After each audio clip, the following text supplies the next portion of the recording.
Remember the old movie Ferris Bueller's Day Off where Ferris misses school, say it with me, 9 times? That wouldn't even make a mark on the list of Utah absences. I'll show you the latest data. We still had a few showers here across the state today. We are going to see sunshine returning.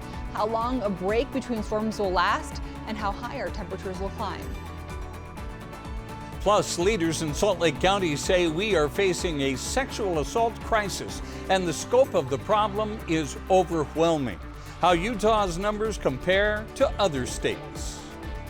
Live from Utah's news leader, Fox 13 News at 9 starts right now.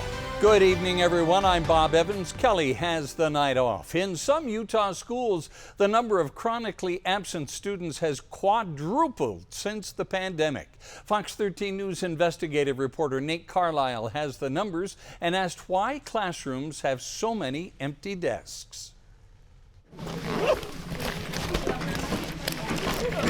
Yeah, they definitely missed more days. It's more accepted, I think, and easier for them to do it from home because of the digital opportunities there. Sarah Vasicek is the mother of 2 children attending an elementary school in Lehigh.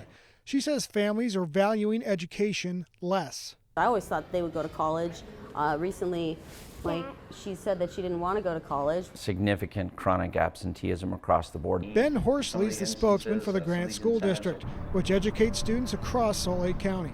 In some places, as bad as 30% of students have chronic absenteeism, which is classified as having at least 10 absences or more. According to the Return to Learn tracker, attendance improved in the Carbon and Tooele school districts between 2019 and 2023.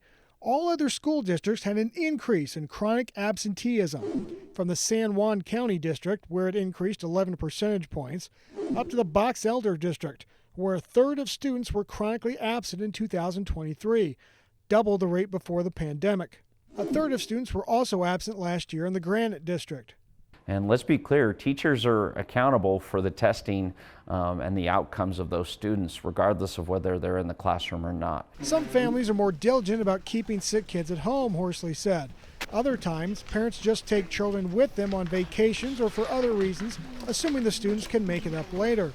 But student performance declines with absences, Horsley said. So, schools are trying to persuade children to come to school and parents to send them.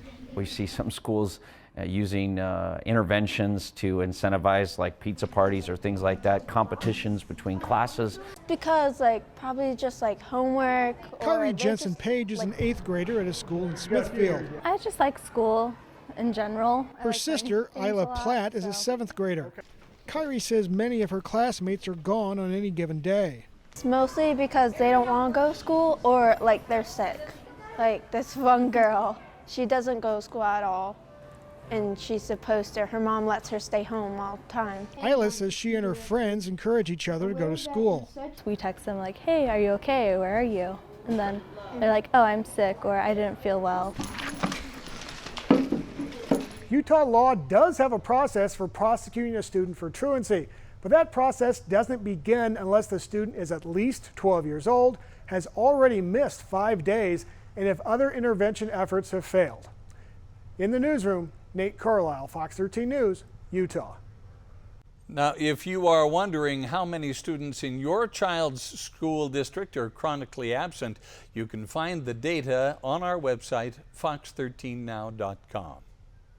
In Sandy, 2 men are behind bars after another man escaped from an apartment yesterday with serious injuries, claiming he had been kidnapped.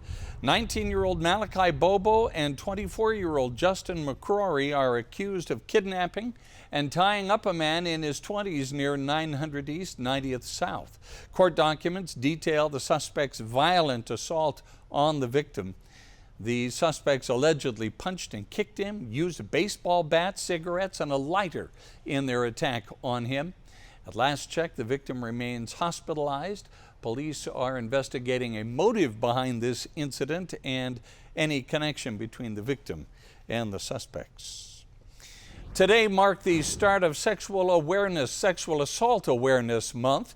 The Salt Lake County District Attorney's Office says sexual assault victims in Utah are more likely to stay silent and not come forward. Fox 13 News reporter Emily Tenser introduces us to a woman who hopes her story can change that. Within these walls of the Rape Recovery Center, men and women walk in or dial in to recount and recover from the most traumatic day of their life. It didn't matter that it started out consensual. When I said no and he kept going, it was rape.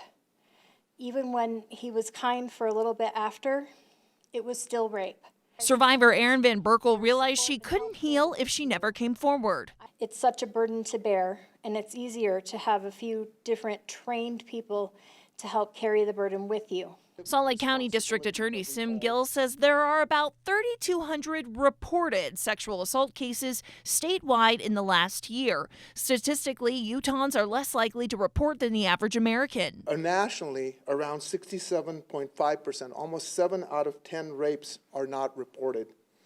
In the state of Utah, that's almost 9 out of 10. In a press conference Monday, the Salt Lake County DA's office and the Salt Lake Sheriff's Office acknowledged the role they can play to make sure victims are believed and supported. Some questions may feel uncomfortable, but remember that law enforcement officers are professionals just like doctors and teachers, and they are prepared to listen to what happened. There are resources out there. Whether you need someone to hold your hand at the hospital for a forensic exam, need help understanding the criminal justice process, or a therapist to talk to, organizations like the Rape Recovery Center have spent the last 50 years ensuring you will never be alone. The more time that passes, the less control he has over me, and that's due to the help that I've received and continue to receive by coming forward. In Salt Lake, Emily Tenser, Fox 13 News, Utah.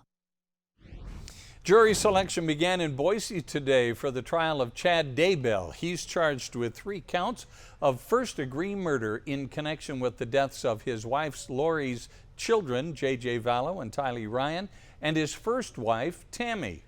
16 prospective jurors were questioned by both the prosecution and defense. They were asked about potential biases resulting from past media coverage and any hardships they might face if they commit to the trial, which is expected to last about 10 weeks.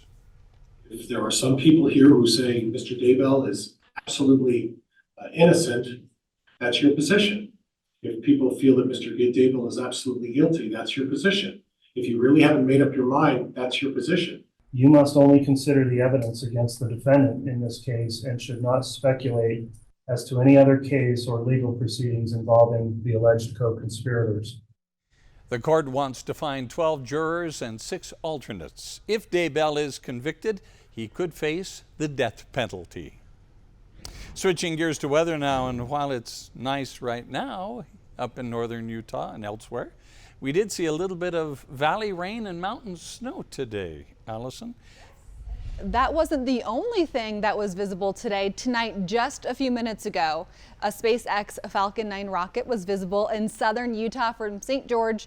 RJ Hooper just shared this picture. Kind of the clouds were trying to take center stage, but you can see that trail right here. We're starting to get some pictures coming in our Facebook group, Utah's Weather Authority. If you saw it, we would love to see your pictures and videos as well.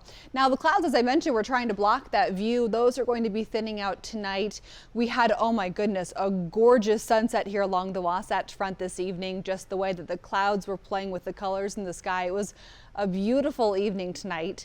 Temperatures not too bad, 47 right now, 47 for Ogden, 45 for Provo. We will be quite chilly into tomorrow morning, but our precipitation chances are going to be unlikely getting into the next couple of hours. So we're drying out, and if you are ready for sunshine and temperatures close to 70 degrees, this is going to be your week. Now this weekend we're back to some more winter weather, but until then I hope you can enjoy it. Tonight mostly clear, a light breeze. A cool start tomorrow, 20s and 30s here across the state, but we are going to be close to 60 tomorrow with sunshine, when we could hit 70 degrees, and also when we could see snow here in Salt Lake coming up. Thanks, Allison. Coming up, we'll take a look at the world's longest art gallery right here in Utah.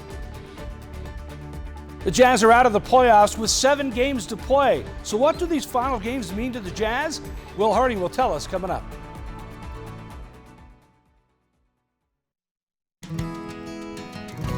In tonight's Uniquely Utah, we're taking a look at one of the amazing wonders of the state of Utah. It isn't a national park, a state park, or even protected land. And it's a place that you may not even know about. Fox 13 News reporter Spencer Joseph shows us the story of what's dubbed the world's longest art gallery and how it tells the story of those who lived thousands of years ago. In downtown Price, Utah, sits an impressive display of the wonders of archaeology found here in our very own state. And inside the museum, you might find... I'm Tim Riley. I'm the director and curator of archaeology here at the Utah State University Eastern Prehistoric Museum. As a wealth of knowledge, he can tell you pretty much anything you want to know about the artifacts here. The reason why this museum exists here in Eastern Utah is because we're telling the story on my side as the archaeologist of Native history through their objects. But the object that is a main focus is rock art, and it's what's been dubbed the longest art gallery in the world, telling us secrets from the past. To explore these mysteries, right? So that's one thing that's always exciting, there's always more to learn, but also just that thrill of discovery. And when I say the longest art gallery in the world, I don't mean here.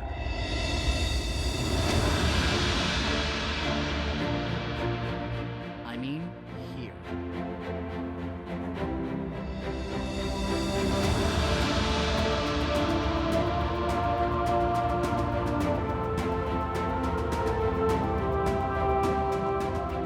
So 9 Mile Canyon is an interior canyon in the Book Cliffs or the Tavaputs Plateau.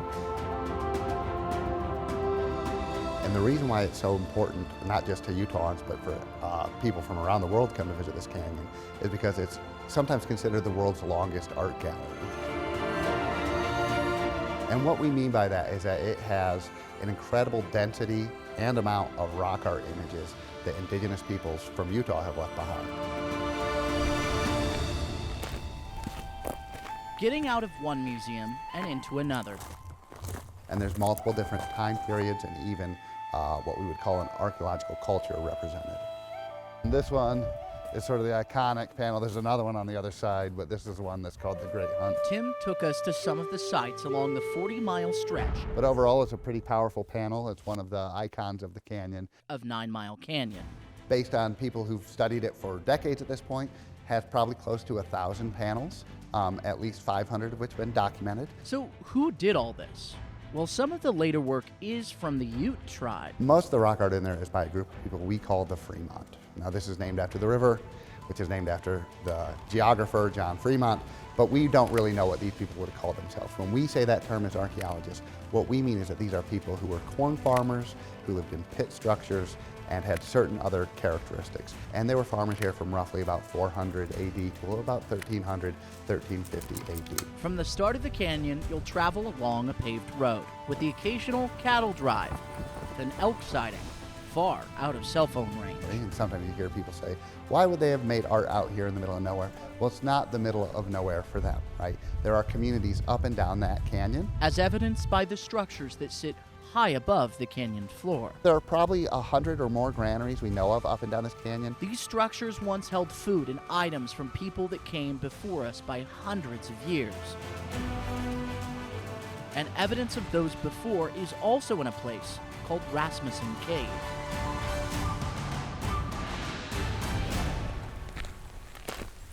But it does look like it's been driven off of something. A cave dwelling where many generations probably lived. So here's an example of a flake. You would drive this off of a bigger object in order to make sharp stone tools. With rock art everywhere, and even holes dug into the rock as tools. Yeah, and they are a little bit redder, so maybe they're grinding up ochre to make a pigment. But where there's wonder, there's also tragedy.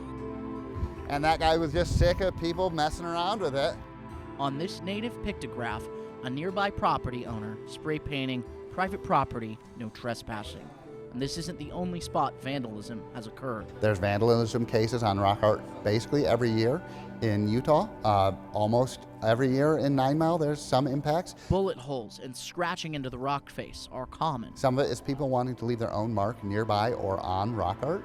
Again, that is against the law. That's not worth the potential penalties to do that. But beyond that, even minor changes can have a big impact. Every time you visit a site, you are impacting it. So when those sites are impacted by our behaviors today, we're losing that part of the archaeological and historic record. Even the oils from your hands can disturb the petroglyphs. So look, but don't touch. But looking, you could spend days in this canyon, finding every panel along this 40-mile stretch. Slow down and take your time. If you see a pull off, stop, get out, look around. There might not be anything obvious to you right away, but if you're looking at the various patinated surfaces, you will see stuff that's evidence of past human behavior. With everyone telling a story. This isn't just the world's longest art gallery. This is a place that people lived in and died in and farmed and made their own beads and traded with people outside of the canyon, and it really helps show a story of the life of the people who lived out here. With the hope that this place can tell their stories for generations to come. The reality is, if we want to share this with our kids and our kids' kids' kids, and so on and so forth, if we want to share the past with the future, we have to be the stewards today to preserve that.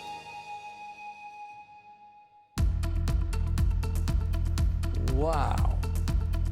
Imagine the stories the walls of 9 Mile Canyon could tell. I love it. The longest art gallery in the world. In the world. Yeah. And the people, and they didn't even know the names of these people that lived there. Named after John C. Fremont, but yeah. My goodness gracious. You know, didn't even know it was there. I had somebody reach out to me from my hometown. I moved here 12 years ago, and I love getting these questions like, I'm going to be near Zion National Park. What hikes do you recommend? And I'm like, how long do you have? There are so many great things, and I've been here for 12 years now, and my bucket list just continues to grow of all the incredible things that we can do here in Utah. We're very, very fortunate to call this place home. And I think we're all going to be feeling that the next couple of days when our weather is fantastic. We're going to make it into the 70s likely this week. We've been low 50s, so we've been a little bit below average for the last several days. An average high this time of year is 59, hit 51 today. Tomorrow we're closer to average. And then we head into the middle this week, and I'm really excited to tell you about the forecast because we're going to be close to 65 to 70 degrees for a couple of days in a row. Then we're back to some winter weather this weekend. Today made it to 51 degrees. High pressure is building. This is going to allow us to warm up the next couple of days, and that is not going to last very long. So I want you to circle a couple of days on your calendar. Tuesday and Wednesday, I think, are going to be our best days this week. Thursday will likely be our warmest day, but it might not be as enjoyable because the wind is going to be picking up. And then our next storm is going to be dropping in down the coast of California, following a somewhat similar pattern to our last storm. Although this one looks like it's not going to be as much of a slow mover as the storm that we had just seen. So we'll start with a southwest flow. As that system moves right over us this weekend, we'll go into a north-northwest flow, and then we'll likely see a break after that for a few days. More chances for storms following that. So the active on and off pattern will be continuing in this spring roller coaster here in Utah. For tonight, we still had some unsettled weather, made for a gorgeous sunset. Over the next couple of hours, temperatures will drop into the 30s, so we'll have a chilly start tomorrow morning. But tomorrow afternoon's looking really nice, very close to average tomorrow. Beautiful spring day as you wake up along the Wasatch Front tomorrow.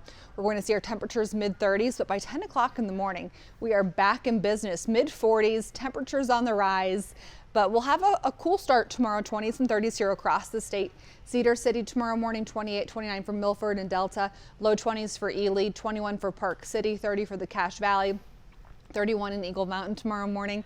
And then for the Wasatch Front, beautiful spring day, temps close to 60 degrees tomorrow. Sunshine is returning, making a major comeback the next couple of days. St. George, you're close to 70 degrees for tomorrow.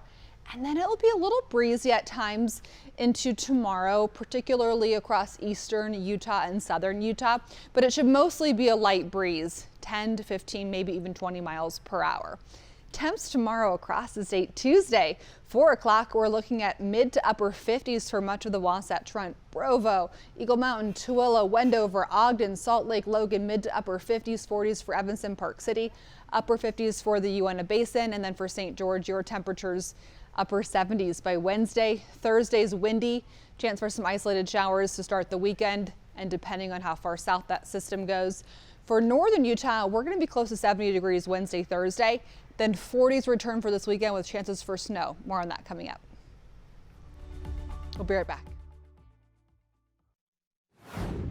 Polygamous leader Samuel Bateman has pleaded guilty to conspiring to transport underage girls across state lines. He was arrested in Flagstaff, Arizona in August of 2022 after being found with 3 girls ages 11 to 14 being held in a trailer. Authorities say this was a years-long scheme to orchestrate sexual acts involving children. His plea agreement recommends a sentence of 20 to 50 years in prison, although one of his convictions carries a possible maximum sentence of life in prison. Sentencing for Bateman is scheduled for July 15th. Salt Lake police are warning about skimming devices after officers recently found one at a downtown convenience store. These pictures show a fake keypad used on an ATM at a store near 100 South Main Street in early March. Police don't know who's responsible, but if you ever find a suspicious device at a business, let the owner know and call police non-emergency. And if you ever see someone tampering with an ATM or a point-of-sale device, call 911. UDOT is defending its proposal for a gondola in Little Cottonwood Canyon. Salt Lake City and Sandy are suing, arguing the plan could impact their watershed. In a formal response, UDOT does not specifically address the watershed concerns, but says its option includes several transportation alternatives, such as improved roads and transit options before a gondola. The lawsuit is making its way through federal court. 2 other groups are also suing UDOT over the gondola idea. Salt Lake City is now investigating the illegal demolition of this historic chapel. A woman was arrested for allegedly breaking into 3 homes in a Sugar House neighborhood. Hear from a family who found her inside their home.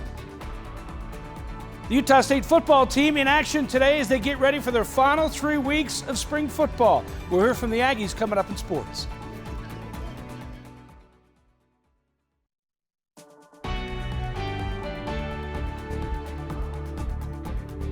This is shocking and feels quite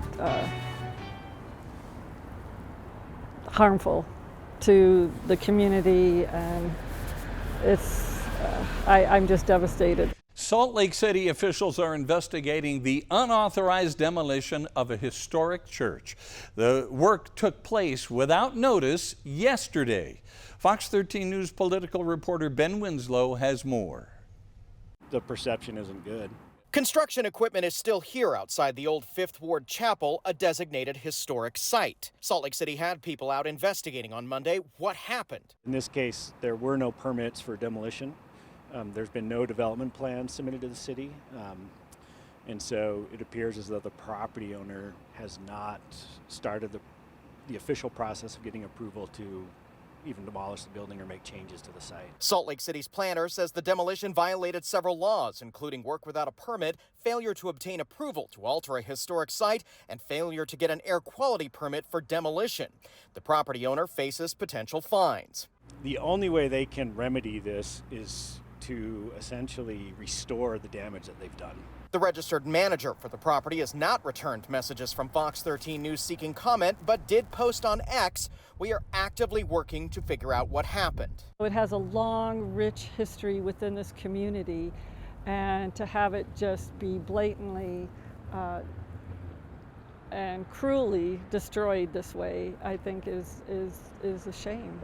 Gene Gardner is a former owner of the building who sold it in 2018. When we sold it, we specifically, we're looking for someone that wasn't going to let it be derelict and wasn't going to tear it down. The 5th Ward Latter-day Saint Meeting House has had many incarnations throughout its long life. It was built in 1910 as a chapel before being sold and going on to be a concert venue, office spaces. It had been a Gothic nightclub, the Sanctuary, at that point, so it was completely painted all black inside and boarded up, and with a lot of community help and a shoestring budget, we were able to restore it back to a place of spiritual practice as a Tibetan Buddhist temple. Salt Lake City planners say they're speaking with the developer, but they haven't indicated a reason for the unauthorized work. I think just the fact that somebody who's a known developer in the city had crews that they hired out demolishing a building on a weekend without permits, to us is enough that,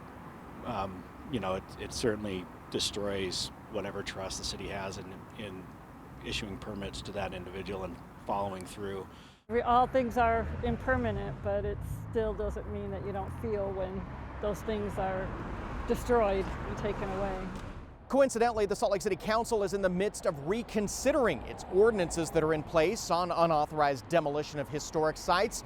That could include revising the amount for fines that would be issued for any potential violations. In Salt Lake City, Ben Winslow, Fox 13 News, Utah. Salt Lake City Mayor Aaron Mendenhall is weighing in on the illegal demolition. On the social media platform Threads, the mayor says what happened on Easter morning is not okay, which is why we halted it as soon as we learned of it. City processes and permits, especially for historic buildings, exist for a reason. This public process is important. She goes on to say the city is pursuing penalties for the property owner, as well as ensuring the site is made secure for the safety of those in the neighborhood. A Sugar House family is in shock tonight after finding a stranger in their home early this morning. Police say the woman is also connected with 2 other residential burglaries in the neighborhood and may have tried to get into other houses. Fox 13 News reporter Darian DeBrule spoke to one of the families involved. I just can't even imagine thinking of if my mom was here alone. I just don't even want to think about what could have happened. Kira Scott is used to being the last one awake in her home, but in the early hours of Monday morning, someone else inside the house was also wide awake. Somebody opened my door and just peeked their head in, and they said, "Oh, sorry," and then closed the door.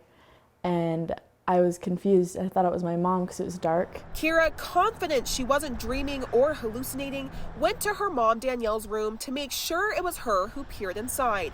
To her shock, her mom's answer was no. I could see the fear wash all over her, so I knew something was wrong. The two got up and noticed a closet in the far side of their family room was slightly ajar.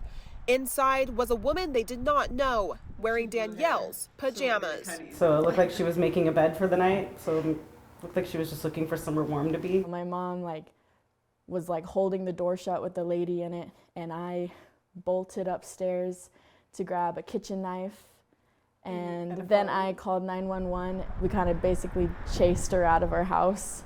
It was really scary. And then after she was out, we went outside to our car and locked ourselves in the car until police arrived. Our officers immediately responded and they started locking down the area looking for the suspect. They located the suspect after about an hour's worth of time. Brent Weisberg, a spokesperson for the Salt Lake City Police Department, says during the investigation, police connected 28-year-old Abigail Barney to 3 residential burglaries in the neighborhood, including the Scotts. She was arrested on 3 counts of burglary. We do know that the suspect did know one of the victims. They were in a former relationship, but 2 of the burglaries appeared to be completely random strangers. The Scotts say Barney got in their home through an unlocked window. Although they plan on double and even triple checking all their locks from now on, they say they don't feel as safe in their home as they did before. We're definitely amping up security at our own, getting better lights and more cameras and all that fun jazz. The Salt Lake City Police Department wants to remind everyone to lock your doors and windows, and if you ever think someone might be inside your home, immediately call 911 and get to a safe and secure place. In Sugar House, Darian DeBrule, Fox 13 News, Utah. Utah Jazz General Manager Justin Zanuck is set to have a kidney transplant on Tuesday. Tonight, we learn more about the condition he was diagnosed with that led to this procedure.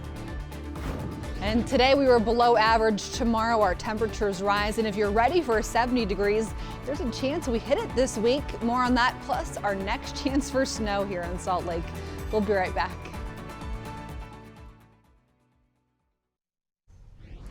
Utah Jazz General Manager Justin Zanuck is preparing for a kidney transplant tomorrow. This comes after he was diagnosed with a genetic condition last fall after his wife made him get a checkup because he was always so tired. Fox 13 News reporter Chris Arnold has more. Zanuck was diagnosed with PKD, which stands for polycystic kidney disease. It's something his dad also has and received a transplant for almost 21 years ago. Now, Zanuck says when he went in for his physical last year, everything came back fine, except for one thing. My kidney function was at 14%. That is not good. That is technically kidney failure. And I kind of knew it from my family history. Zanuck matched with a donor 3 weeks ago through the National Kidney Registry's Living Donor Program. His procedure on Tuesday is anticipated to take 2.5 hours, and he is expected to be in the hospital for about 3 days. I spoke with Dr. Anitha Vijayan, the medical director of Intermountain Health Kidney Services, on Monday. While she isn't the one performing the transplant on Zanuck, she gave more insight into his condition. This is called an autosomal dominant condition, autosomal dominant polycystic kidney disease.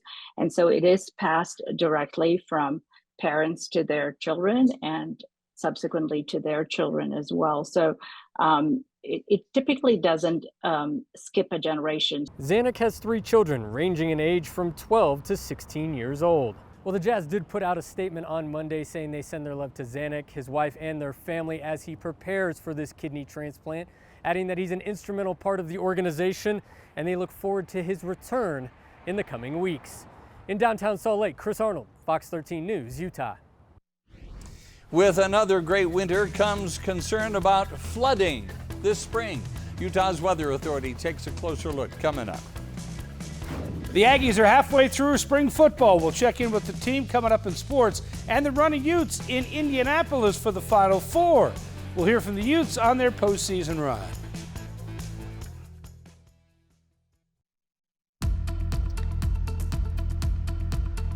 Hi, welcome back. I'm meteorologist Allison Krogan with Utah's Weather Authority. I'll have your full forecast in just a moment, but in case you missed it, the first part of our show, we told you about the SpaceX Falcon 9 rocket that was visible from St. George tonight. Look at this great video that we just got in from RJ Hooper. Despite some clouds trying to block the view, you can still see that spectacular view there. It took off from Southern California and then was visible in Southern Utah just a few minutes later, about an hour ago, around 8:35. So thank you to everyone who has submitted pictures and videos on our Facebook group, Utah's Weather Authority. We'd love to see those if you have them. Meantime, back here in northern Utah, had some April showers today, and even without an extreme winter like last season, we do have some experts keeping a close eye on Utah's flood risk for this year. Fox 13 meteorologist Chris Nunley shows us what climate scientists are monitoring right now. We're moving out of an active weather pattern where the mountain saw feet of snow over the past several days, nearly 4 feet of snow as you work your way up into parts of the Cottonwoods, and it is no secret that the 2023-2024 winter season was another great one for the state of Utah, coming off of a record winter during the 2022-2023 season where Alta saw about 900 inches of snow. That is 75 feet. This year, Alta is about to touch 600 inches on the season, which marks the first time the ski area saw consecutive 600-inch plus seasons in more than a decade. And the snow news is good news for the entire Beehive State, with the state currently sitting at 132% of normal snowpack. Typically, we see our peak snowfall on April 3rd, but as of today, April 1st, we will end the season above normal. The current SWE, or snow water equivalent, which is essentially if we melted all that snow down into water, it would equivalent to 18.7 inches of liquid water. Now, the normal is 16 inches for a season. These numbers, they've raised some questions, especially with those who experienced flooding last season about those flood concerns. But experts aren't overly concerned about the flood risk for this spring. As far as like snow melt flooding, that's not driven by any anticipated rain on snow, I'm not seeing any signals in this data that is alarming, especially when comparing to last year where the snowpack was just so much higher. So we're sitting at just under 19 inches of SWE. This time last year, we were at 28 inches. And by the time that we wrapped up the entire month of April, we climbed all the way to 30 inches of SWE. Now, we're not going to get up to 30 inches this season, but with a few more weeks of precipitation, likely going to see that number eclipse 20 inches. I do also want to point out that experts do say that the flood risk does not take into account any rain that falls on top of that snowpack that could cause some elevated flooding concerns, but that's something that is typically identified in that 3 to 5 to 7 day forecast outlook. Fox 13 Utah's meteorologist Chris Nunley. Well, you may have seen it in the background, but Chris was at Smith's Ballpark where the Salt Lake Bees will have their home opener tomorrow. Fox 13 News will have live team coverage starting during Good Day Utah through Fox 13 News Live at 5. So here's a check of the forecast for tomorrow's game. I'm so happy to report that our conditions will be beautiful if you're going to be heading out for first pitch, close to 60 degrees. By the fifth inning, mid 50s, low 50s by the time that things are wrapping up. So it'll be a little chilly as things wrap up, but we've got that game to come at Salt Lake, 6:35. Main weather headlines for the next couple of days, a lot of sunshine in the forecast. We're going to be warming up. Then our wind picks up on Thursday into Friday as our next storm moves in with a cold front on Friday, ushering in more chances for rain and snow. We had such a gorgeous sunset tonight as the clouds have been thinning out with the storms that we had earlier, this unsettled weather that lasted through today. And then unfortunately, we had a wet Easter weekend. Hopefully your plans weren't too messed up because of the weather, but we're going to look at the forecast for the next couple of days, and it's going to be somewhat similar to last week where we had a nice couple of days during the work week or school week. And then we're going to have, unfortunately, more storms moving in for this upcoming weekend. But first, let's talk about Tuesday morning. It'll be 20s and 30s as you wake up. Highs tomorrow, upper 50s, beautiful day. And then chances of precipitation really start to go up for this weekend. Thursday night into Friday, it is going to be windy here across Utah, especially the West Desert. Friday through Saturday for Ogden, we're looking at likely showers for Friday and Saturday. Maybe even seeing some snow mixing in early Saturday or early on Sunday. For Provo, your chance of precipitation will be likely on Friday, widespread for Saturday. And for St. George, I still have some question marks regarding how far south the storm is going to drop as it moves down the coast of California. So as of right now, we're looking at isolated, widely scattered showers for St. George, but I think there's a decent chance as that storm, if it keeps moving to the south and we get more of a southwest flow into that storm, we could end up with potentially more precipitation out of that. But as we look at the preset forecast over the next 7 days, we're going to keep that focus for our best chance for our most precipitation for the mountains of northern Utah. And this will be falling this weekend. Now for St. George, you're going to be close to 70 to 75 degrees Tuesday, Wednesday, Thursday. And look at these temperatures for this weekend. We're going to drop low 50s on Friday, 59 on Saturday. And then for the Wasatch Front, we're upper 50s tomorrow, upper 60s on Wednesday. That's my pick of the week because by Thursday, the wind's going to be picking up. We could make it into the 70s really on Wednesday or Thursday, but Thursday's our better chance. And then we are dropping into the 40s this weekend. Scattered rain, maybe even some snow mixing in to a wintry mix, even down to the valley floors is a possibility for this weekend. So we'll have a false spring the next couple of days, and then we are back to some more winter weather for this weekend.